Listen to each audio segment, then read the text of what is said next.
Hello everybody, welcome back to HardReset.Info channel. In today's video, I'll show you how to find perfect weight balance on your Corsair M65 RGB Ultra.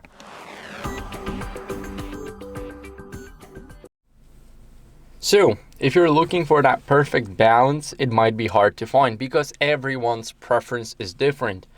But as you guys can see, here we have 3 weights on our mouse that we can remove. So I would recommend removing a single one right at the bottom here first. Of course, there's a tutorial on our channel on how to do that.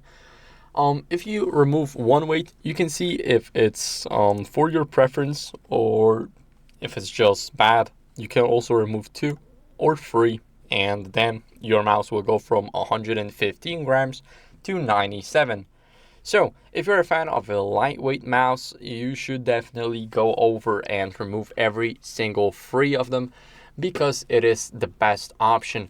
And of course, if you're a fan of some heavy mouses like 140, 150 grams, even though it's a lot for gaming, you can also just put all of the weights in just like I do have in, and you will have 115 grams.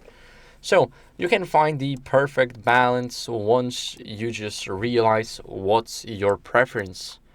And that's basically it. You need to try and let me know in the comments which one are you using. 1 weight off, 2 weights off, 3 weights off, or basically any weights in. So thank you guys for watching. If you enjoyed this video, make sure to leave a like, subscription, and a comment, and I'll see you in the next one. Bye.